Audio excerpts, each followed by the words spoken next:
Math solution by Pradeep YouTube চ্যানেলে সবাইকে স্বাগত। আজকে আমরা আলোচনা করব দশম শ্রেণীর গণিতের কষে দেখি 7.3-এর প্রশ্নগুলো নিয়ে। ঠিক আছে, কষে দেখি 7.3-এর 1, 2 এবং 3-এর দাগের অঙ্কগুলো আমরা আগে আলোচনা করেছি। আজকে আমরা আলোচনা করব 4, 5 এবং 6-এর দাগের প্রশ্নগুলো নিয়ে। এছাড়াও বলে রাখি, ডেসক্রিপশন বক্সে বা চ্যানেল পেজে গিয়ে জ্যামিতি দশম শ্রেণী বলে যে প্লেলিস্ট পাবে, সেখানে ক্লিক করলে দশম শ্রেণীর জ্যামিতির সমস্ত অধ্যায়ের সমাধান পেয়ে যাবে। আচ্ছা, 4-এর প্রশ্নটা কী আছে চলো দেখি। রজত একটি সরলরেখাংশ পিকিউ অঙ্কন করেছে, যার মধ্যবিন্দু আর এবং সে পিআর ও পিকিউকে ব্যাস করে দুটি বৃত্ত অঙ্কন করেছে। আমি পি বিন্দুগামী একটি সরলরেখা অঙ্কন করেছি, যা প্রথম বৃত্তকে এস বিন্দুতে এবং দ্বিতীয় বৃত্তকে টি বিন্দুতে ছেদ করেছে। যুক্তি দিয়ে প্রমাণ করি যে পিএস সমান এসটি। ঠিক আছে, প্রথমে একটু রাফ করে নিচ্ছি আমি। ঠিক আছে, তারপরে ভালো করে ছবিটা এঁকে প্রমাণ করব। দেখো, পিকিউ একটা সরলরেখা অঙ্কন করেছে, তার মধ্যবিন্দু হচ্ছে আর। এবার পিআরকে কেন্দ্র করে পিআরকে ব্যাস করে একটা বৃত্ত, পিকিউকে ব্যাস করে একটা বৃত্ত অঙ্কন করেছে।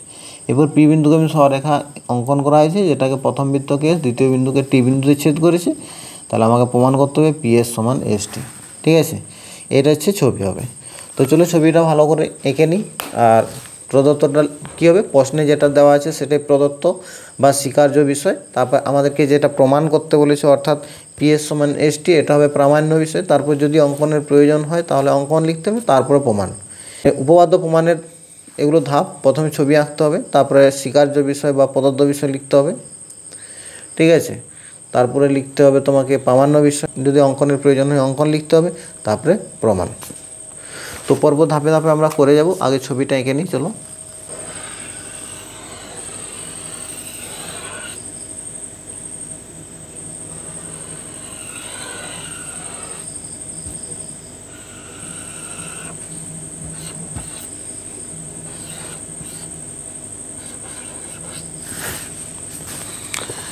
দেখো, রজত একটা সরলরেখা এঁকেছিল পি কিউ, তার মধ্যবিন্দু নিয়েছিল আর।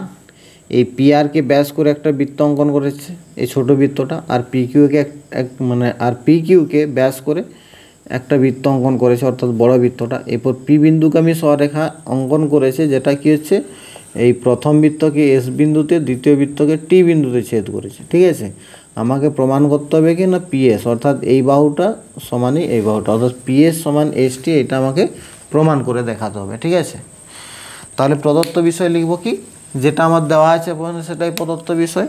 তাহলে লিখো।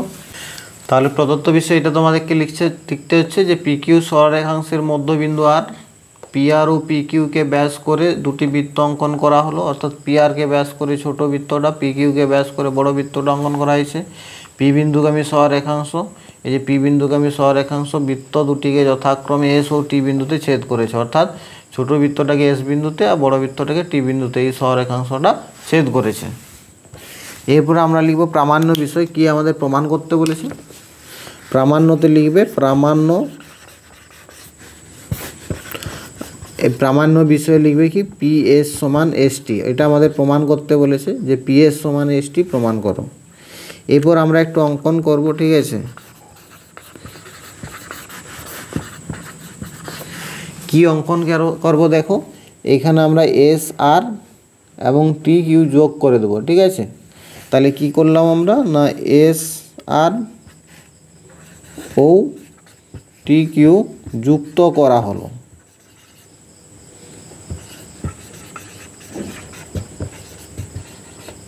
ঠিক আছে, তাহলে এস আর আর টি কিউ যুক্ত করা হলো, এটা হচ্ছে আমাদের অঙ্কন হলো। এরপরে প্রমাণ কি হবে চলো করা যাক। দেখো এখানে প্রমাণ কি হবে, যদি আমরা এই ছোট বৃত্তটার ক্ষেত্রে দেখি কি হবে, পি আর ব্যাস, তাই তো। পি আর ব্যাস যদি হয় তাহলে আমরা লিখতে পারি অতএব কোণ পিএসআর কী হবে, এটা সমান 90 ডিগ্রি। কেন 90 ডিগ্রি হবে না, অর্ধবৃত্তস্থ কোণ হচ্ছে আমার। এই যে পিএসআর, এই কোণটা অর্ধবৃত্তস্থ কোণ হচ্ছে।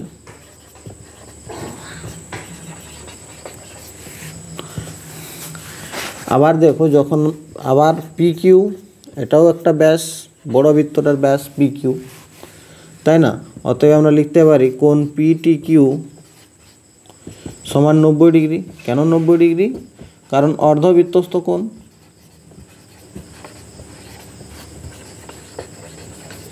তাই তো।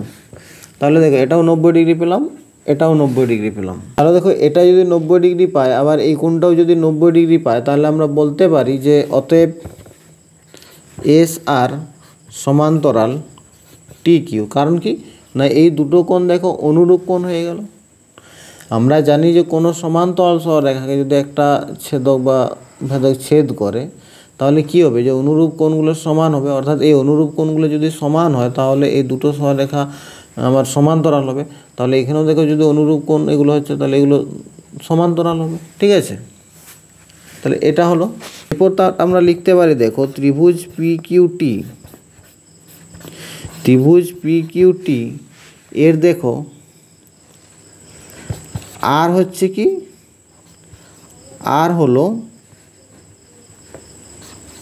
ত্রিভুজ পি কিউ টি এর আর হলো পি কিউ এর মধ্যবিন্দু, তাই তো। আর হচ্ছে পি কিউ এর মধ্যবিন্দু। আবার আমরা এখানে প্রমাণ করলাম যে এস আর সমান্তরাল টি কিউ। তাহলে দেখো আমরা একটা উপপাদ্য 9-এ করেছিলাম কি না, কোনো ত্রিভুজের মধ্যবিন্দু দিয়ে অঙ্কিত দ্বিতীয় বাহুর সমান্তরাল সরলরেখা তৃতীয় বাহুকে সমদ্বিখণ্ডিত করে, বা তৃতীয় বাহুর কী করে, এই মধ্যবিন্দুতে ছেদ করে তৃতীয় বাহুকে। অর্থাৎ এখানে এস বিন্দুতে যে ছেদ করছে, তার মানে এটা মধ্যবিন্দু হবে, তাই তো। অতএব আমরা লিখতে পারি এস পিটি এর মধ্যবিন্দু।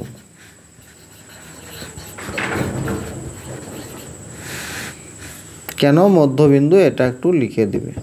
তাহলে এটা লিখে দিতে হবে কি, একটি ত্রিভুজের কোনো বাহুর মধ্যবিন্দু দিয়ে অঙ্কিত দ্বিতীয় বাহুর সমান্তরাল সরলরেখা তৃতীয় বাহুকে সমদ্বিখণ্ডিত করে। অর্থাৎ পি কিউ এর মধ্যবিন্দু আর, এবার এটা দ্বিতীয় বাহু হচ্ছে টি কিউ, তাহলে এর সমান্তরাল সরলরেখা কোনটা হচ্ছে, এটা এস আর। তাহলে টি কিউ এর সমান্তরাল এস আর, তাহলে কী করবে, পিটিকে এস বিন্দুতে ছেদ করবে। ঠিক আছে, তাহলে এখানে লিখবে অতএব যেহেতু এস পিটি এর মধ্যবিন্দু, অতএব পি এস সমান এস টি। এটাই আমাকে প্রমাণ করতে বলেছিল, প্রমাণিত। ঠিক আছে, 5 প্রশ্নটা আছে, দেখো একটি বৃত্তের উপর 3টি বিন্দু পি কিউ আর অবস্থিত। P Q O P R এর উপর পি বিন্দুতে অঙ্কিত লম্ব দুটি বৃত্তকে যথাক্রমে এস ও টি বিন্দুতে ছেদ করেছে। প্রমাণ করি যে আর কিউ সমান এস টি।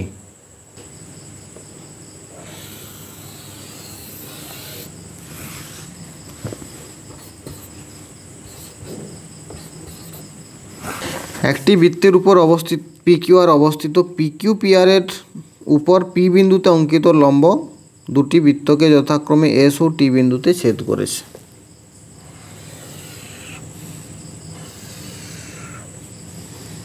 অর্থাৎ পি কিউ এর উপর হচ্ছে লম্ব পিএস, আর এই পি আর এর উপর হচ্ছে লম্ব, পি আর এর উপর লম্ব হচ্ছে পিটি। ঠিক আছে, এটার উপর লম্ব পিটি আর পি কিউ এর উপর লম্ব হচ্ছে পিএস। প্রমাণ করতে হবে আর কিউ সমান এস টি। এটা হচ্ছে আর কিউ, এটা হচ্ছে এস টি। ঠিক আছে, তাহলে দেখো এখানে প্রদত্ত কি দেওয়া আছে, অর্থাৎ প্রদত্ত কী আছে বা স্বীকার্য বিষয় কী আছে, অর্থাৎ দেওয়া আছে কি না, পি কিউ আর হচ্ছে 3টা বিন্দু দেওয়া আছে বৃত্তের উপর অবস্থিত 3টা বিন্দু। পি বিন্দুতে পি কিউ এর উপর লম্ব অঙ্কন করা হয়েছে পিএস, যেটা বৃত্তকে এস বিন্দুতে ছেদ করেছে, এবং পি আর এর উপর অঙ্কিত লম্ব হচ্ছে পিটি, যেটা বৃত্তকে টি বিন্দুতে ছেদ করেছে। ঠিক আছে, এটা হচ্ছে আমার প্রদত্ত বা স্বীকার্য বিষয়। এরপরে আমরা কি লিখব, প্রামাণ্য বিষয়। প্রামাণ্য অর্থাৎ কি প্রমাণ করতে বলা হয়েছে, প্রামাণ্য হচ্ছে আর কিউ সমান এস টি। ঠিক আছে, তো এর জন্য কিছু অঙ্কন করতে হবে। দেখো কি করছি না, এই কিউ এস বা এস কিউ আর এখানে তোমার টি আর যুক্ত করলাম। ঠিক আছে, এরা ও বিন্দুতে ছিল। তাহলে এরপর লিখব কি, অঙ্কন।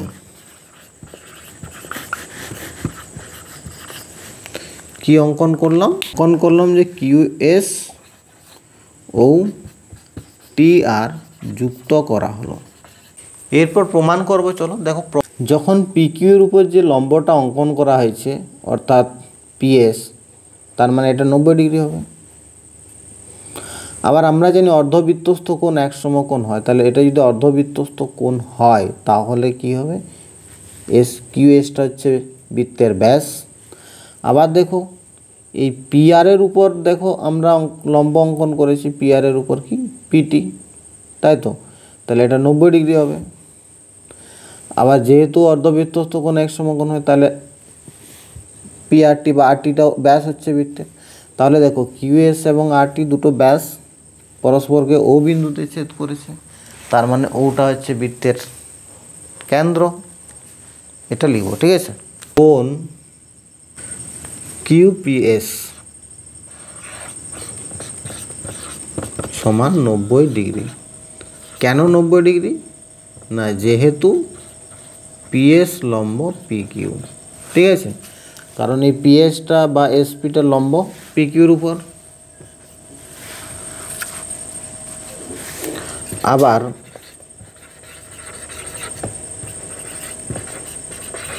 অর্ধবৃত্তস্থ কোণ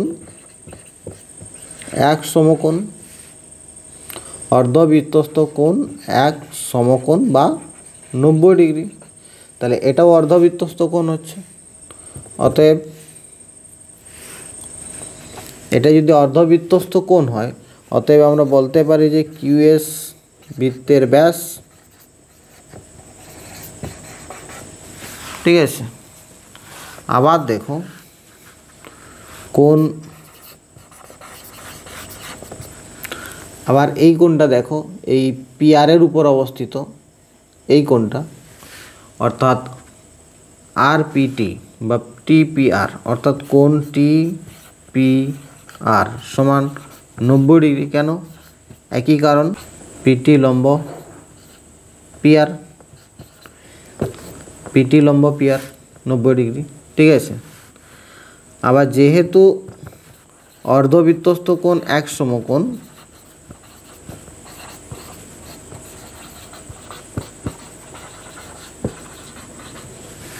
তাহলে অর্ধবৃত্তস্থ কোণ যদি এক সমকোণ হয় তার মানে দেখো এই কোণটাও আমার অর্ধবৃত্তস্থ কোণ হচ্ছে। অর্থাৎ আমরা বলতে পারি যে এটা যদি অর্ধবৃত্তস্থ কোণ হয় তার মানে টি আর বা আর টি হচ্ছে বৃত্তের ব্যাস, ঠিক আছে। অতএব কিউএস ও আরটি ব্যাস দুটি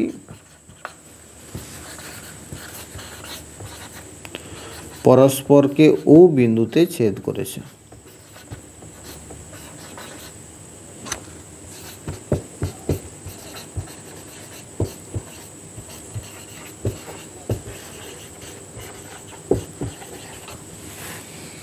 অতএব ও হলো বৃত্তের কেন্দ্র। এরপর কি হবে, ত্রিভুজ এসওটি এবং ত্রিভুজ কিউওআর থেকে পাই।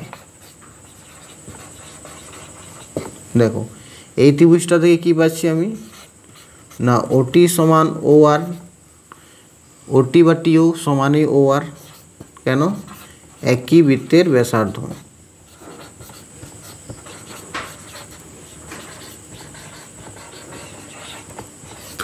আবার দেখো ওএস সমান ও কিউ,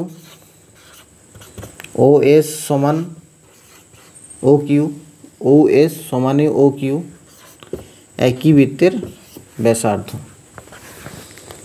কোণ এসওটি সমান বিপ্রতীপ কোণ। দেখো এসওটি এই কোণটা আর এই কোণটার সমান হবে বিপ্রতীপ কোণ কিউ ও আর। অতএব ত্রিভুজ এসওটি সর্বসম ত্রিভুজ কিউ ও আর।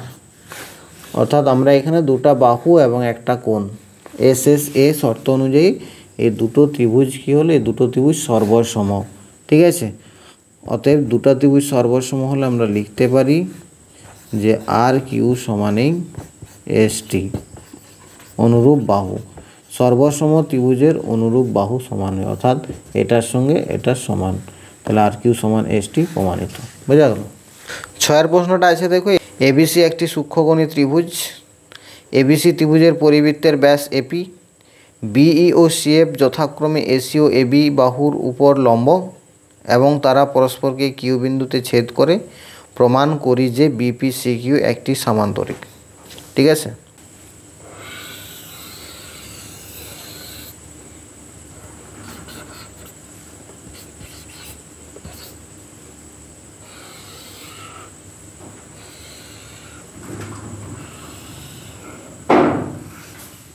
দেখো এবিসি এটা হচ্ছে একটা সূক্ষ্মকোণী ত্রিভুজ, এর পরিবৃত্তের ব্যাস বলা আছে এপি।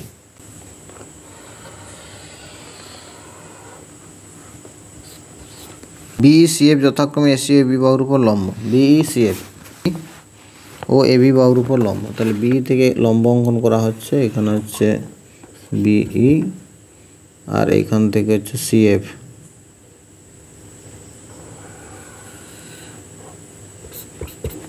তারা কিউ বিন্দুতে ছেদ করছে, কিউটা উপর দিল।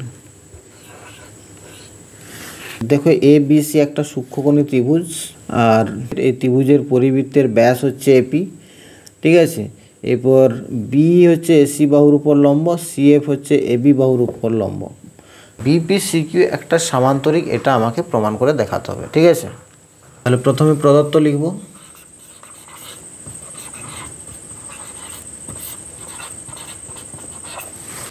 যেহেতু প্রশ্নেই বলা আছে যে বিপি সিকিউ একটা সামান্তরিক প্রমাণ করো, তার জন্য আমি এটা প্রদত্তর মধ্যেই লিখে দিলাম যে বিপি আর পিসি যুক্ত করা হলো বা যুক্ত করলাম। ঠিক আছে, তাহলে এখানে লিখতে হবে যে এবিসি একটি সূক্ষ্মকোণী ত্রিভুজ। ত্রিভুজ এবিসি এর পরিবৃত্তের ব্যাস হচ্ছে এপি, আর এখানে দেখো বিই এসি এর উপর লম্ব, সিএফ হচ্ছে এবি এর উপর লম্ব। আমি কি করছি, বিপি আর পিসি যুক্ত করলাম। তাহলে প্রামাণ্যতে কি লিখবো, আমাদের কি প্রমাণ করতে হবে না বিপি সিকিউ একটি সামান্তরিক। বিপি সিকিউ একটি সামান্তরিক।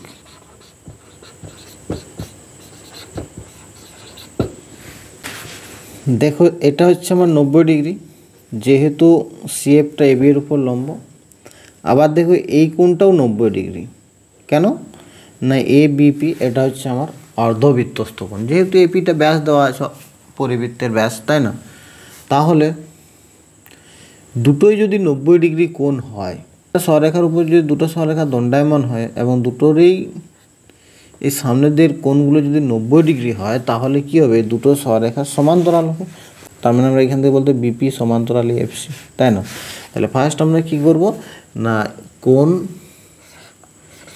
এ বিপি, কোণ এ বিপি অর্থাৎ এই কোণটা সমান 90 ডিগ্রি। কারণ হিসাবে কি লিখব, যেহেতু এটা ব্যাস আছে, তার মানে এটা কি হচ্ছে অর্ধবৃত্তস্থ কোণ।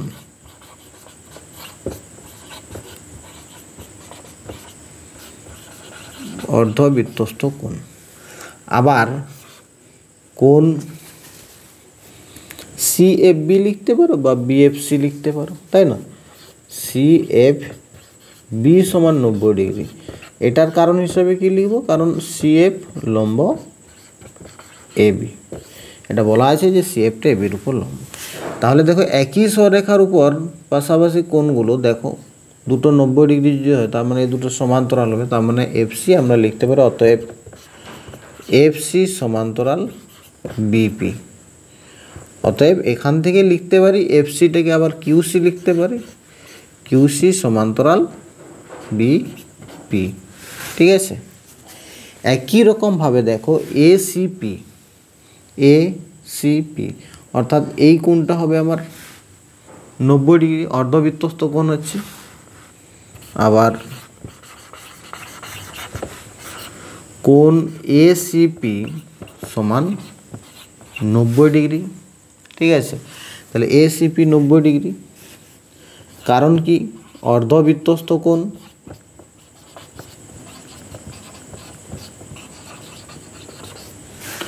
আর কি পাচ্ছি আমরা, কোণ বিইসি, কোণ বিইসি সমান 90 ডিগ্রি। এটার কারণ হিসাবে কি লিখব না, যেহেতু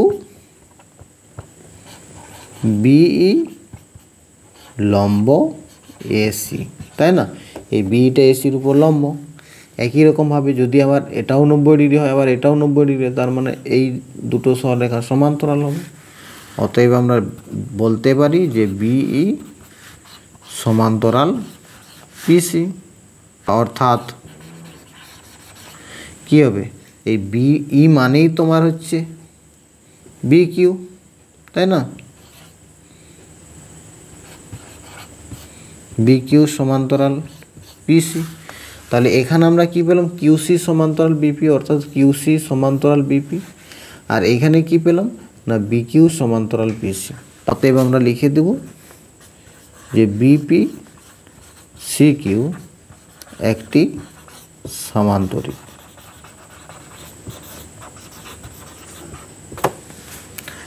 এটাই প্রমাণ করতে বলেছিল। আজ এই পর্যন্তই থাক, পরের দিন বাকি অঙ্কগুলো নিয়ে আলোচনা করব। এখনও যদি চ্যানেলটি সাবস্ক্রাইব করে না থাকো, চ্যানেলটি সাবস্ক্রাইব করে পাশে থাকা বেল আইকনটি প্রেস করে দাও নতুন ভিডিওর নোটিফিকেশন পেতে। ধন্যবাদ।